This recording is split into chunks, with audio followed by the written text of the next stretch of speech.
Now the 9 grid, the intent behind it was to create the best single page visual thinking tool ever. It's kind of a bold goal, if you will. But I've been through a lot of programs that had thinking tools, tools to help you plan, tools to help you solve problems, tools to brainstorm, and I found that they were really complicated, they were very left-brained, and they just didn't seem to work.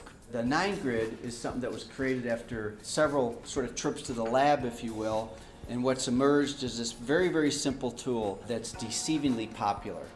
Can be used to plan projects, solve problems, organize your thoughts, which is really important, or possibly create something brilliant. It's a simple sheet. It's designed so that you can work with it either portrait or landscape style. It'll turn either way. It also really is a great blend to your technology tools. Here's a picture of somebody in an airport that I took. I put the little black strip because I probably shouldn't have taken the picture. And what I noticed is this woman was online. I don't know what she was doing. She was on Facebook, she was on email. It was none of my business. I just know that she's wired, she's very focused on her technology tool. But she also didn't leave home without her trusty notebook. She didn't leave home, it was in her bag. And like many people we work with of all different generations, paper is still a tool for people to think, to plan, because when you write it, you remember it. You know, I've noticed that with technology, sometimes the pendulum moves too far. And I have an app for just about everything. I need an app to figure out what app I'm going to use. But I haven't found an app that really is great for me just to sit down and get something out of my head down on paper so I can get unstuck. Why paper? Well, if we think about right brain characteristics, part of it is seeing and doing. And paper allows you to see what you're doing and you do something with it. As one person said, why paper? Read it, write it, see it, remember it. It sticks. In photography, there's ways that people are trained to compose photos. A photographer that's really going to work on photo composition will break it into a 9 grid, and that they will compose a photo so that the key points are at an intersection somewhere. So if I push this little button here, a 9 grid populates. For anybody who has an iPhone in here, if you go to your photo app and hit grid lines, it'll automatically populate a 9 grid. You see 9 grids are very popular in advertisements, and you'll start to notice more frequently now how this 9 grid pattern appears because our eyes are wired to see this 3x3 pattern. So it's a natural visual thing for all of us. Now, we can use the 9 grid as a storyboard, as a visual step-by-step, or as a mind map.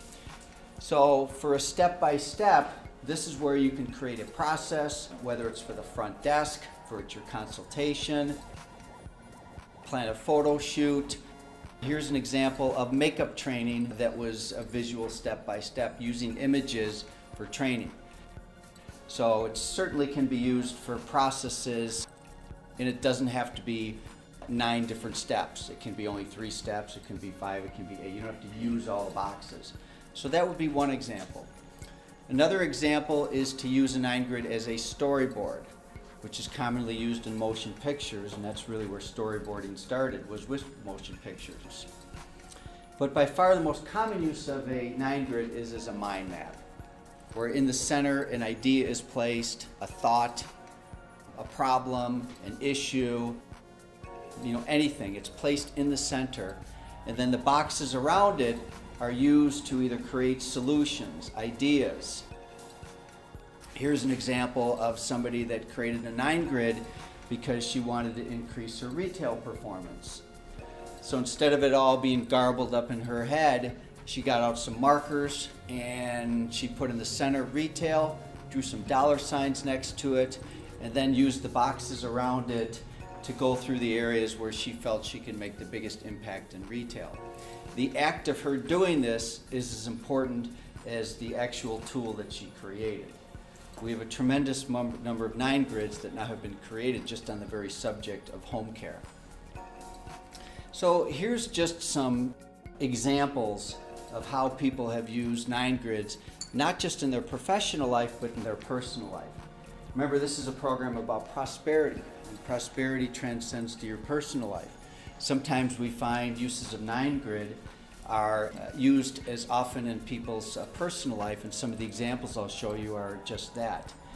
So one of the first experiences that I had with the 9-grid that showed me we were onto something was during a salon meeting where people were asked to get closure in an area and to use a 9-grid. And what this woman did in a salon meeting is she drew a picture of a house and wrote down, "Sell my house." Her and her husband had grown out of their house several years ago. They had twins, and both of them were busy professionals, and they never actually could make any progress trying to sell their house. It was just something that was discussed at the dinner table, and then they were busy taking care of their family. So she uses the opportunity to create a 9-grid, puts in the center, "Sell my house," and then around the edges just got out of her head, down on paper, all the different things her and her husband had been thinking about and more, like clean closets, donate, find a realtor, touch up paint, replace the kitchen light fixture, freshen up, set a date when they wanted to get the house on market, and then do things with personal clutter, and they ended up selling their house. She went home, showed this to her husband, they created another 9-grid, and it's what got them unstuck. Another example is somebody that just wanted to declutter some of her space. And the space was really getting in the way of her own productivity. And so she created a 9-grid around it. Here's an example of somebody that wanted to use it to clean up salon storage. Again, it was a task that needed to be done. It was a project, and instead of it just being stuck in her head, she got it down on paper. Somebody recently sent me this 9-grid that was by an assistant, which was how to be an assistant. I just put in the center, how to be an assistant, did a little drawing. We think drawing really helps make it stick. And here's what she came up with. Just different things about timeliness, offering, keeping things tidy, keeping a smile on her face, and this became a 9-grid that was used for assistance. Now we just had this one submitted to us that's taken it to another form. We find several people that do 9-grids use as an opportunity for them to express their artistic excellence. And here's a gentleman by the name of Paul down in Louisiana. Paul is a 20-year veteran, one of the top stylists at his salon. He's had a lifelong issue with retail. And so what he did is he actually created his own 9-grid. You could see he's quite an illustrator. Now this is great, this is pretty, it's fun, but did it make any change in Paul's life? Yes. We just were with his leadership team.